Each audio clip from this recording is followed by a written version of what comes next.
Bonjour, après avoir vu au niveau de la vidéo précédente qu'est-ce qu'une liste, les caractéristiques d'une liste et aussi comment créer une liste, dans cette vidéo nous allons découvrir comment accéder aux éléments d'une liste. L'objectif derrière l'accès aux éléments d'une liste, ça sera que ce soit pour l'affichage ou bien pour la modification des éléments d'une liste ou bien utiliser les éléments d'une liste pour faire des calculs. Alors on va commencer avec la première chose, c'est l'affichage. Alors, on suppose la liste suivante, la liste L avec les éléments suivants. Alors, comment d'abord créer cette liste? Donc, on a vu ça au niveau de la vidéo précédente. Donc, il suffit de placer la lettre L à gauche, égale, et après, entre deux crochets séparés par des virgules, les éléments de la liste. Donc là, j'ai choisi que des nombres entiers. Alors, une première question, comment nous pouvons afficher à l'écran tous les éléments de la liste, c'est-à-dire avoir au niveau de l'écran de votre ordinateur donc les éléments suivants entre deux crochets. L'habitude c'est qu'au niveau des autres langages de programmation on utilise normalement l'équivalent des listes, c'est-à-dire les tableaux, on utilise les boucles. Alors il faut parcourir les éléments d'un tableau pour les afficher. Alors au niveau du langage Python, c'est l'affichage des éléments d'une liste, c'est très facile, donc il suffit juste de mettez la fonction print et entre deux parenthèses le nom de la liste L et automatiquement vous aurez à l'écran le résultat suivant. Alors c'est ça l'avantage des listes au niveau de langage Python, c'est on peut afficher tous les éléments d'une liste seulement avec la fonction print entre deux parenthèses le nom de la liste. Alors maintenant on va passer à une autre chose, nous voulons par exemple afficher le premier élément de la liste. Alors là, comment faire ça? On peut utiliser ce qu'on a vu au niveau de la vidéo précédente, ce sont les indices ou bien l'indice de chaque élément. Alors au niveau du Python, l'indice du premier élément de la liste c'est 0 et après l'indice du dernier élément de la liste c'est le nombre d'éléments moins 1. Donc là le nombre d'éléments c'est 4 moins 1 c'est-à-dire 3. Alors l'indice du dernier élément dans ce cas là c'est 3. Alors comment afficher le premier élément de la liste? Tout simplement on doit mettre la chose suivante, donc print, et là il faut placer donc entre deux crochets l'indice du premier élément, donc l'indice du premier élément 0 et automatiquement nous aurons la valeur de cet élément au niveau de notre écran. Maintenant nous passons à la modification. On suppose que nous voulons changer la valeur du deuxième élément de la liste, puisque c'est ça l'objectif de l'accès aux éléments de la liste, soit pour l'affichage ou bien pour la modification. Nous voulons mettre au lieu de 15, 3. Alors c'est très simple. Alors il faut utiliser la méthode suivante. Toujours le nom de la liste, entre deux crochets l'indice de cet élément, donc l'indice de cet élément c'est 1, et après nous affectons la valeur 3 à cet élément, et après l'exécution de cela, nous aurons au niveau de la liste la valeur 3. Si vous essayez d'afficher à nouveau la liste L, vous allez trouver au lieu de 15 la valeur 3. Maintenant, nous voulons afficher la valeur de dernier élément de la liste, c'est-à-dire afficher à l'écran la valeur 2. Alors pour afficher cette valeur, tout simplement, on va utiliser la même technique, c'est-à-dire print L et entre deux crochets, on va mettre l'indice du dernier élément, dans ce cas-là 3, et après nous aurons la valeur 2 au niveau de notre écran. Alors ça c'est la première méthode, c'est d'utiliser ce qu'on appelle l'indexage positif. Python nous offre aussi la possibilité d'utiliser ce qu'on appelle l'indexage négatif. Alors si vous mettez L-1, c'est-à-dire le dernier élément de la liste, c'est l'indice de cet élément c'est moins 1, vous aurez au niveau de l'écran la valeur, dans ce cas-là, 2.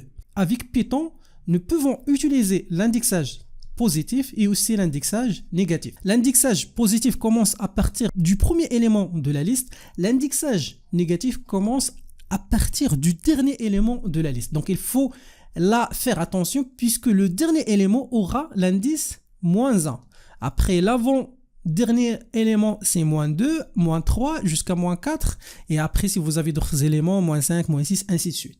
Alors si vous mettez 3 ou bien moins 1, vous aurez la même valeur, c'est-à-dire la valeur du dernier élément de la liste. Alors, des fois, ça sera très pratique d'afficher la valeur du dernier élément de la liste en utilisant l'indexage négatif, puisque généralement, on ne connaît pas la taille d'une liste.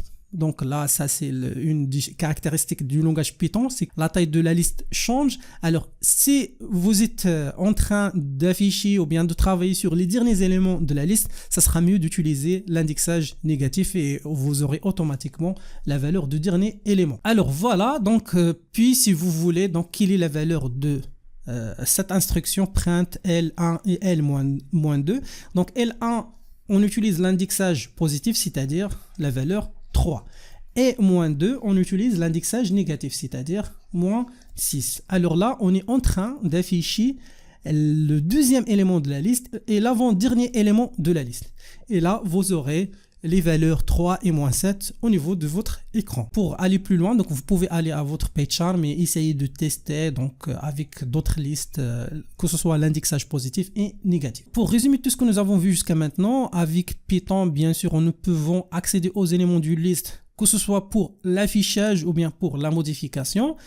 Alors pour afficher à la fois tous les éléments de la liste, nous pouvons tout simplement utiliser print le nom de la liste. Et là, vous avez la possibilité d'afficher tous les éléments de la liste. Si vous voulez modifier un élément particulier, alors là, il faut bien sûr utiliser son index entre deux crochets. Que ce soit pour la modification, donc là, le nom de la liste, l'index, et après affecter une valeur à cet élément, ou bien tout simplement pour l'affichage, printf, le nom de la liste, et après l'index de l'élément concerné. Aussi, avec Python, nous pouvons profiter de l'indexage positif et négatif sur une liste. Si vous avez cette liste-là, avec les éléments 1, 2, 3 jusqu'à l'élément n, alors nous pouvons utiliser l'indexage positif qui commence avec 0 jusqu'à la taille de la liste -1, ou bien vous pouvez utiliser l'indexage négatif qui commence bien sûr à partir du dernier élément de la liste avec l'indice -1 jusqu'à l'indice là, j'ai oublié donc de mettre -n.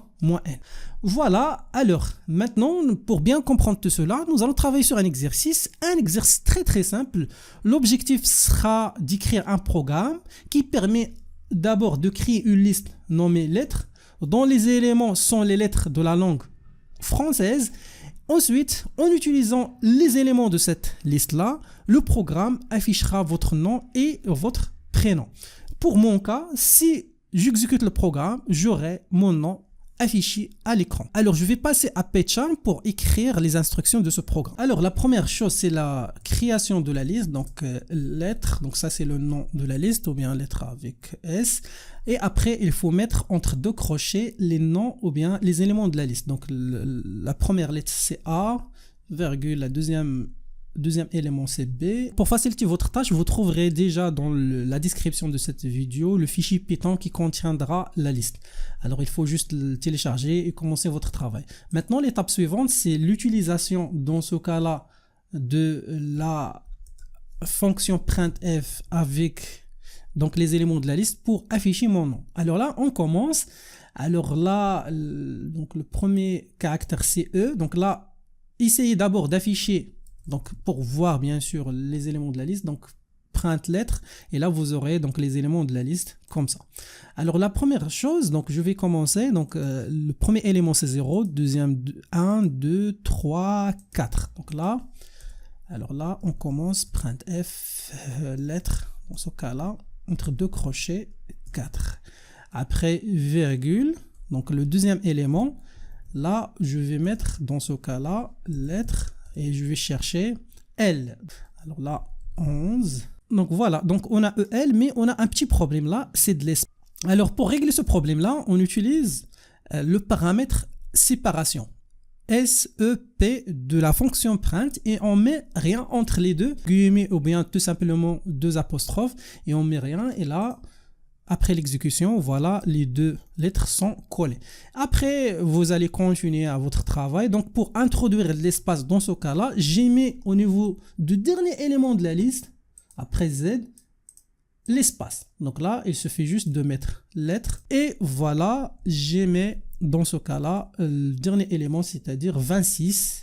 Et là, automatiquement, j'aurai de l'espace après EL. Pour passer rapidement, donc là, j'ai mis rapidement le résultat final. Alors, lorsque j'exécute, j'aurai tout simplement au niveau de l'écran mon nom. Maintenant, je passe à l'exercice numéro 2. Au niveau de cet exercice, nous allons écrire un programme qui crée d'abord une liste nommée semaine qui contient les jours de la semaine. Donc, on a 7 jours. Ensuite, le programme, en utilisant deux méthodes, affichera le premier jour de la semaine. Ensuite, le programme affichera les deux, avec deux méthodes aussi, les jours du week-end, c'est-à-dire samedi et dimanche. Et au niveau de la dernière question, le programme affichera également en utilisant deux méthodes, les trois premiers jours de la semaine, c'est-à-dire lundi, mardi, mercredi. Donc maintenant, je vais passer à PyCharm pour écrire ce programme. Alors, on commence avec la déclaration de la liste. Donc, on peut choisir soit semaine, soit tout simplement jour. Et là, on va mettre entre deux crochets les jours de la semaine. Alors, le premier jour, c'est lundi. Alors, pour faciliter les choses, j'ai déjà préparé pour vous ce fichier-là. Donc, ça, c'est le nom de la liste. Et ça, ce sont les jours de la semaine, donc de lundi jusqu'à dimanche. Et là, vous trouverez les différentes questions. Donc, la première question, le premier jour de la semaine avec deux méthodes. Alors là, votre tâche consistera à mettre donc les valeurs là après la virgule qui permet d'afficher le résultat demandé. Alors, on commence avec la première question, afficher le premier jour de la semaine avec deux méthodes. Alors, la première méthode consiste à utiliser l'indexage positif, c'est-à-dire dans ce cas-là 0, ou bien si vous voulez aussi, vous pouvez utiliser l'indexage négatif. Mais cette fois, on va mettre -7. Ensuite, pour afficher les deux jours de week-end, donc notre liste commence avec 0, 1, 2, 3, 4, 5, 6. Alors, les deux derniers jours de week-end sont d'abord l'élément 5 et après virgule, l'élément, dans ce cas-là, 6. Si vous voulez, vous pouvez aussi, avec la deuxième méthode, utiliser l'indexage, dans ce cas-là, négatif, c'est-à-dire le samedi c'est -2, après le dernier jour c'est -1, c'est-à-dire le dimanche. Après les trois premiers jours de la semaine, donc là tout simplement on va utiliser les indices 0 avec l'indexage positif, aussi 1 et après jour, dans ce cas-là c'est 2. Après, donc pour la deuxième méthode, on va utiliser tout simplement l'indexage négatif, c'est-à-dire le premier jour de la semaine c'est -7, après le deuxième, c'est-à-dire mardi, le -6, après là, -5. Alors on va exécuter pour voir est-ce que ça est correct.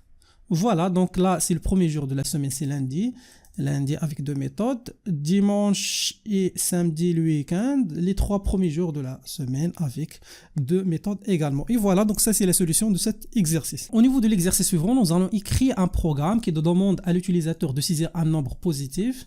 Ensuite, le programme va afficher la série des nombres de 1 à n. Après, le programme va afficher la série des nombres, mais cette fois paire entre 1 et n.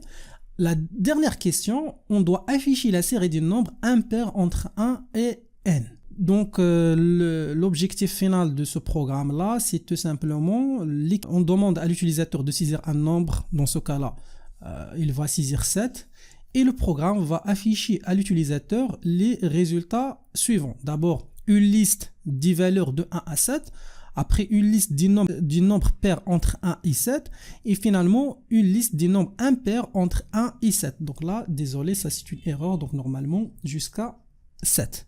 Alors maintenant, on va passer à PyCharm et on va utiliser cette fois les listes avec la fonction range qu'on a vue au niveau de la vidéo précédente. Alors la première chose, on doit demander à l'utilisateur de saisir un nombre entier, donc là int, et après input, dans ce cas-là. Et après, on va donc là demander à l'utilisateur, par exemple, saisir, bien sûr, doit être positif. Alors pour valider est-ce que le nombre est positif ou non, on peut utiliser la boucle while. Donc ça c'est juste une option, donc vous pouvez l'ignorer. Donc soit si n est strictement inférieur à 1, on redemande à l'utilisateur de saisir la valeur de n. Donc nous passons aux autres instructions après la satisfaction de cette condition. Maintenant, au niveau de la question numéro 2, le travail demandé, c'est d'afficher la liste des nombres entre 1 et n. Alors, comment faire ça? Donc, tout simplement, nous pouvons créer une liste, donc ça c'est la première liste, qui va contenir les éléments entre 1 et n. Donc, comment créer une liste logique entre deux nombres? Nous pouvons utiliser la fonction range avec la fonction list qu'on a vue au niveau de la vidéo précédente. List, et après, nous utilisons range et entre deux parenthèses, nous mettons la valeur de départ, c'est 1, la valeur finale plus 1. N plus 1. Et automatiquement, Python va créer une liste entre 1 et n, stockée au niveau de la variable L1. Et tout simplement, on peut afficher L1. Alors ça, on va tester ça. Donc, on va saisir une valeur. On suppose qu'on va saisir une valeur négative. Donc là, Python va demander plusieurs fois de saisir la valeur, mais elle passera à la partie suivante si le nombre est positif. Donc là, on met par exemple 10 et automatiquement, vous aurez voilà, la création d'une liste de 10 éléments et après affiché à l'aide de print. Maintenant, nous voulons faire cette fois la création d'une liste qui contient les nombres pairs. Alors là, on commence 0 ou bien avec 2, donc si vous voulez, jusqu'à n plus 1 et le pas c'est 2. Donc là, ça c'est la liste numéro 2, ça c'est la liste numéro 2. Alors pour la dernière question, on va afficher les valeurs qui sont impaires. Alors là, on commence de 1, toujours le pas c'est 2, jusqu'à n plus 1. Et là, ça c'est la troisième liste. Alors, on va tester, donc on va saisir par exemple dans ce cas-là 13 et là vous aurez donc les résultats. Donc la première liste c'est de 1 à 13, la deuxième liste contient les nombres pairs et la dernière liste contient les nombres qui sont impairs. Et voilà, donc ça c'est la solution du troisième exercice. Maintenant nous passons à la partie suivante de cette vidéo. Alors toujours on travaille sur l'accès aux éléments d'une liste. On suppose qu'on a la liste suivante, la liste L, bien sûr avec l'indexation positif qui commencera de 0 jusqu'à dans ce cas là 12, c'est-à-dire 13 éléments, et aussi l'indexation négative de moins 1 dans ce cas là jusqu'à moins 13. Alors on suppose la situation suivante, nous voulons afficher au niveau de l'écran de l'ordinateur les 4 premiers éléments de la liste, c'est-à-dire l'élément dans ce cas là 15, 6, 11 et moins 9. Alors rapidement vous allez proposer bien sûr la méthode suivante. Donc, vous allez utiliser bien sûr l'indexation. Vous allez mettre L entre deux crochets 0, L1, L2 et L4. Maintenant, on suppose la situation suivante. Nous voulons afficher les éléments de la liste à partir de la position 6 jusqu'à la fin de la liste. C'est-à-dire avoir à l'écran les valeurs suivantes. 12, 34, moins 95, 2, 7, 24 et 10. Bien sûr, vous allez proposer la méthode suivante. Toujours l'indexation et vous allez commencer avec L6, L7 jusqu'à L11 et L12. Imaginez si vous avez 50 éléments. Vous allez mettre L6, L7, L8 jusqu'à L49. Et ça est très long. La question maintenant, est-ce qu'il y a une autre méthode très facile qui permettra d'assurer tout ça sans utiliser les boucles qu'on va voir par la suite du l'une du prochain vidéo? Alors, la réponse est oui. Avec Python, nous pouvons utiliser ce qu'on appelle le découpage ou bien tranchage ou bien en anglais, cette technique, on l'appelle le slicing. Alors, comment il fonctionne? Il fonctionne de la manière suivante. Donc d'abord on va la définir et après je vais vous donner quelques exemples d'utilisation. La technique de découpage, tranchage ou bien en anglais slicing permet d'extraire une plage des éléments de la liste.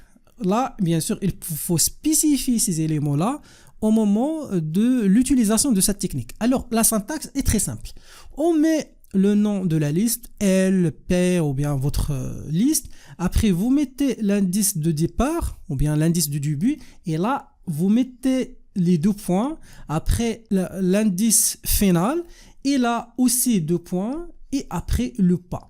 Si vous voulez aller avec un élément, 2 éléments, 3 éléments, donc ça revient à vous. Alors, les noms indice début, indice fin, pas sont des entiers, bien sûr, on doit préciser ici des valeurs entières, positif ou bien négatif selon l'indexation, donc vous pouvez utiliser l'indexage positif et l'indexage négatif, et tous ces éléments-là sont facultatifs, c'est-à-dire optionnels. On peut juste mettre les 2 points. Donc, par exemple, L, entre 2 parenthèses, 2 points, 2 points. Donc ça c'est autorisé avec Python et on va voir le résultat après. Ensuite, l'indice début est inclus, c'est-à-dire si vous commencez par exemple L et vous mettez 1, l'élément avec l'indice 1 est inclus. 2 points par exemple 4 là il faut faire attention, 4 n'est pas inclus, il est exclu. Donc là tout simplement Python va afficher les éléments de 1, 2, 3. Il va s'arrêter. Aussi, on peut mettre 2 points et après, vous pouvez là, si vous voulez ajouter le pas, par exemple, utiliser 2, 3. Donc ça, revient à vous. Après, il faut faire attention puisque cette technique permettra de créer une nouvelle liste. Donc là, si vous mettez par exemple liste P, vous aurez au niveau de la liste P, le résultat de cette instruction, ou bien de cette technique, c'est-à-dire une nouvelle liste qui contient que les éléments 1, 2 et 3. Alors, pour tester tout cela, donc nous allons revenir à notre exemple et on va essayer d'afficher les 4 premiers éléments de la liste avec la technique de slicing ou bien de découpage. Alors, comment faire? Alors, c'est très très simple. Vous mettez l'indice du premier élément, dans ce cas-là 0, et l'indice du dernier élément, dans ce cas-là 3 plus 1, c'est-à-dire il faut mettre 4, puisque 4 ne sera pas inclus.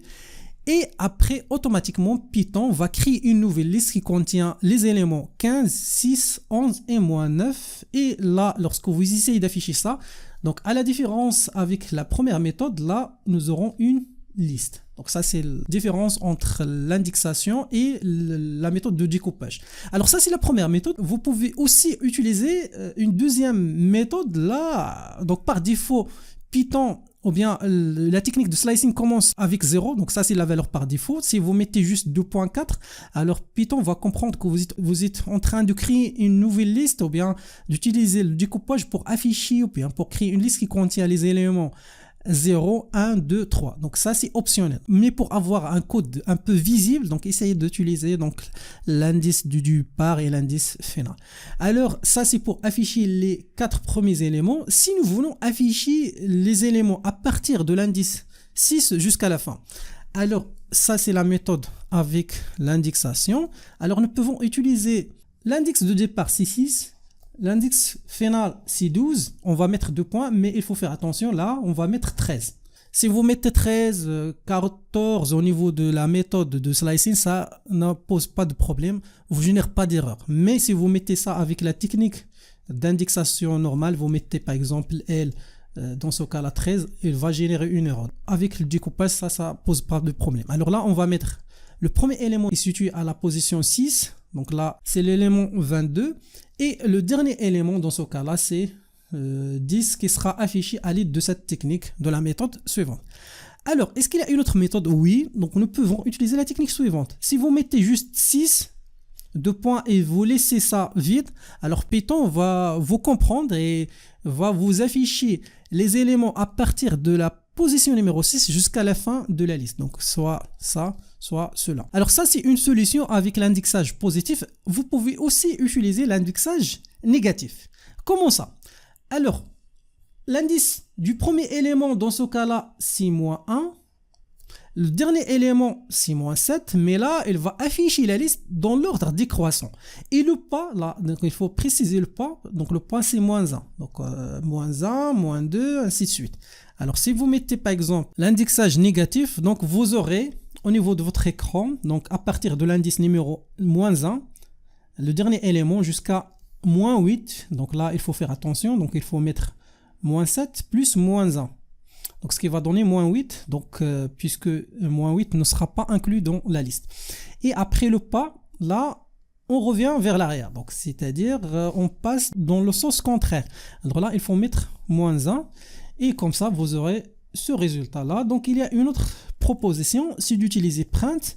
Et là, au lieu d'utiliser moins 1, on utilise uniquement moins 8 et moins 1. Et là, Python va vous comprendre et va vous afficher les éléments à partir du dernier élément de la liste jusqu'à l'élément situé à l'indice moins 7. Et tout cela dans le sens contraire, c'est-à-dire les valeurs de 10 jusqu'à 22. Donc ça, c'est la différence entre l'indexage positif au niveau de slicing et l'indexage négatif. Alors, pour résumer tout cela, donc il y a deux techniques qu'on utilise généralement pour accéder aux éléments d'une liste, soit avec l'indexation ou bien soit avec le découpage. Et vous allez bien comprendre le rôle du découpage ou bien de slicing si vous êtes en train de travailler sur l'analyse des données ou bien data analysis. Là, on travaille généralement avec la méthode de slicing. Alors, nous revenons à notre exemple et maintenant, nous voulons afficher les éléments 15, moins 9, 22, 2 et 10. Donc, essayez de proposer la solution de cet exercice. Alors, le résultat est la suivante. Alors, comment faire? Alors, on sait bien qu'on va commencer à partir de 0 ou bien juste 2 points jusqu'à la fin de la liste. Mais là, la différence, c'est le pas. Donc, le pas, c'est de 3. Alors, le résultat, ou bien comment faire ça, nous pouvons utiliser la technique suivante, 0, donc le premier élément de la liste. Jusqu'à là, si vous mettez là ou bien juste vous mettez deux points, Python va vous comprendre et il va exécuter votre instruction jusqu'à le dernier élément de la liste. Et là, le pas, c'est une chose très importante pour afficher juste 15, moins 9, 22, 2 et 10. Et là, vous aurez au niveau de l'écran ce résultat-là. Ou bien, vous pouvez tout simplement ignorer le premier élément. Si vous mettez juste deux points, Python va vous comprendre que vous êtes en train de travailler sur tous les éléments de la liste à partir du premier élément jusqu'à le dernier élément. Mais là, toujours le passé 3 et vous aurez le même résultat. Maintenant, nous passons à la question suivante. Nous voulons afficher les éléments 7, 34, 07. Mais là, dans le sens contraire. Donc là, ça, ce sont l'index. Et là, ce sont les éléments. Alors, vous aurez au niveau de l'écran le résultat suivant. Alors, essayez de réfléchir à la solution.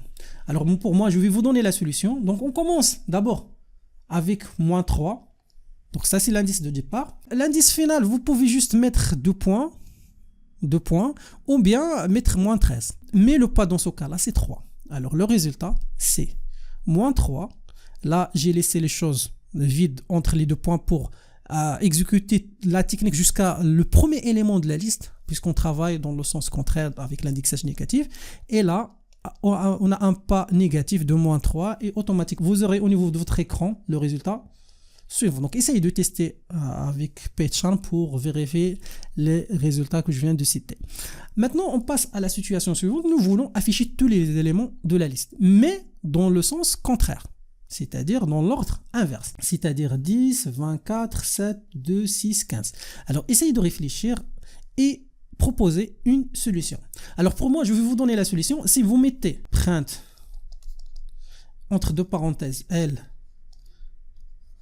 2 points, sans mentionner aucun paramètre de découpage, vous aurez la liste, mais dans l'ordre normal, c'est-à-dire 15, 6, 10, moins 1, ainsi de suite. Alors, pour avoir le résultat, mais dans le sens contraire, tout simplement, il faut mettre moins 1 ici et là. Lorsque vous mettez un pas négatif, automatiquement Python commencera le traitement de votre liste, mais dans le sens contraire, c'est-à-dire à partir de l'indice moins 1 jusqu'à moins 13. Et là, vous aurez à l'écran ce résultat-là. Donc, toujours essayer d'afficher pour bien comprendre les choses que je viens de citer. Maintenant, nous voulons afficher tous les éléments de la liste, sauf le premier et les 3 derniers éléments de la liste. C'est-à-dire afficher les valeurs 6, 11, moins 9, 0 jusqu'à moins 95 et 2. Alors là, on peut à la fois combiner l'indexage positif et négatif. Alors, on doit éliminer ça avec l'indexage positif. On commence avec 1. Et pour éliminer les 3 derniers éléments, nous pouvons utiliser l'indexage négatif avec la méthode suivante. Alors, ça, c'est normalement le résultat cherché. Alors, nous pouvons utiliser l'instruction suivante. Alors, on commence à partir de 1. Donc, cet élément, automatiquement, on va éliminer le premier élément. Pour éliminer les 3 derniers éléments, on va exécuter notre programme jusqu'à, au lieu de mettre, dans ce cas-là, 10, puisqu'on ne connaît pas vraiment la taille de cette liste, est-ce que 12, 50, 100, on va juste mettre moins 3. Et automatiquement, vous allez exclure ces 3 éléments-là de la liste. Si vous avez une liste, par exemple, de 50 éléments, vous allez afficher les éléments de 1 jusqu'à 46. Alors voilà, donc ça c'est la solution. Comme j'ai déjà cité, vous allez bien comprendre et aussi vous allez bien sentir l'importance de slicing ou bien de découpage lorsque vous êtes en train de travailler sur des algorithmes et des programmes de l'analyse des données ou bien de data analysis et aussi de l'intelligence artificielle, puisque toujours avec les données, donc nous pouvons avoir une quantité énorme de données et pour traiter cette quantité-là, on utilise bien sûr des structures comme des listes et aussi les dictionnaires qu'on va voir par la suite. Et pour faciliter l'affichage des éléments et le traitement des éléments, on utilise la technique de slicing ou bien de découpage. Voilà, on va terminer cette vidéo avec l'exercice numéro 4. Alors, on suppose qu'on a la liste suivante. Hello World. Alors, pour créer cette liste-là, donc ça c'est la liste. Donc, on a bien sûr au niveau de cette liste l'indexage positif et aussi l'indexage négatif. Alors, pour créer cette liste, si vous êtes en train de travailler avec votre PyCharm, donc là, il faut juste mettre L, reçoit, liste, dans ce cas-là. entre deux parenthèses et vous allez juste écrire ce mot-là. Hello, virgule, espace, word. Et Python va créer une liste qui contiendra ces éléments-là. Alors pour moi, je vais juste travailler directement sur cette liste-là. Je vais essayer de prédire le résultat des instructions suivantes. Alors si vous mettez print -8, quel est le résultat? Pour bien comprendre le résultat qu'on va afficher, lorsqu'on met rien ici, Python va comprendre qu'on va commencer avec le premier élément de la liste. Mais il faut faire attention puisque si on a le pas et le pas négatif, donc là, Python va comprendre que vous êtes en train de parcourir la liste, mais à partir du dernier élément de la liste. Alors là, on commence avec le premier élément, c'est-à-dire H, jusqu'à -8. Donc -8, c'est-à-dire l'indexage négatif. Alors -8, c'est cet élément-là. Alors cet élément sera exclu de la liste, ou bien toute cette partie-là. Et vous aurez au niveau de votre écran la valeur hello de la manière suivante. Maintenant, on passe à la question suivante. Donc là, j'ai mis rien ici au départ, la valeur de départ, l'indice de départ, l'indice final aussi, je ne l'ai pas mis, mais j'ai mis -4. Alors, Python va comprendre qu'on est en train de travailler sur la liste, mais dans l'ordre inverse, c'est-à-dire à partir de cet élément. Alors ça, c'est le premier élément. Avec un pas de 4, c'est-à-dire on va ignorer ça, ces trois éléments, et on va afficher cet élément. La même chose, on va ignorer ces trois et on va afficher cet élément-là.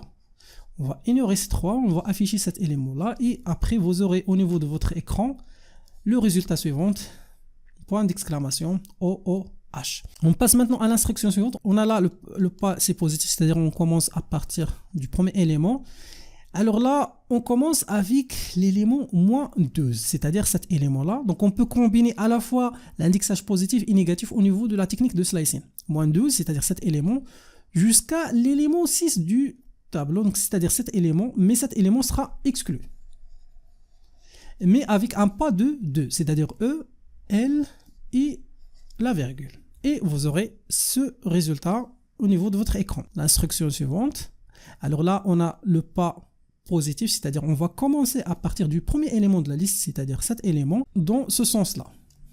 Alors on commence avec l'élément 2, c'est-à-dire L, jusqu'à 50. Donc comme j'ai déjà cité au départ, ça pose pas de problème si on met un index d'un élément qui n'est pas inclus de la liste. C'est-à-dire 50, ça pose pas de problème. Juste Python, il va parcourir, il va passer sur tous les éléments de la liste jusqu'à le dernier élément et il va s'arrêter là. Donc là, avec un pas de 5, donc 5, on va juste ignorer 4 éléments, L, O, et on va juste ignorer 4 et on va afficher ça à l'écran. Donc ça, c'est le résultat. On passe maintenant à l'instruction suivante. Donc on a un pas négatif, c'est-à-dire on commence avec le dernier élément. Alors, le premier élément traité, c'est cet élément avec un pas de 3, c'est-à-dire on va ignorer ces deux, on va afficher O, on va ignorer ces deux, on va afficher la virgule, on va ignorer ces deux, on va afficher le L. On va ignorer ces deux. Donc ça, c'est le résultat, c'est-à-dire DO, virgule L. DO, virgule L. Voilà, on passe maintenant à la dernière instruction. Donc là, toujours dans le sens contraire, c'est-à-dire ici, puisqu'on a le pas négatif. Alors, le premier élément, c'est -9, -9, c'est cet élément-là, jusqu'à -9. Alors, quel est le résultat? Le résultat, normalement, si vide, nous n'aurons aucune chose qui sera affichée à l'écran, puisque le dernier élément, de toute façon, ne sera pas inclus, puisque Python va travailler sur le dernier élément de la liste, -1. Le dernier -1, c'est -8 et on commence avec -9. Alors, normalement, on aura le résultat vide. Donc, il faut faire attention. Après, la dernière instruction, avec là, le pas positif, c'est-à-dire travail dans ce sens-là. Alors, l'index de départ, c'est -2. Voilà. L'index final, c'est -12. Et le pas, c'est 2. Alors, quel est le résultat dans ce cas-là? Puisqu'on travaille avec l'indexage positif, Python va commencer à partir de cet élément, c'est-à-dire E. Alors ça, c'est le premier élément, donc avec un pas de 2, L, voilà, virgule, W, R, et le dernier élément ne sera pas inclus, c'est-à-dire cet élément ne sera pas inclus. Et voilà, donc ça c'est le résultat normalement, EL, virgule, WR. Et voilà, ça c'est le résultat de toutes ces instructions avec la méthode de slicing ou bien de découpage. Et voilà, donc ça c'est la fin de cette vidéo. Et dans la vidéo suivante, vous allez découvrir les opérations que nous pouvons appliquer sur une liste ou bien entre deux listes.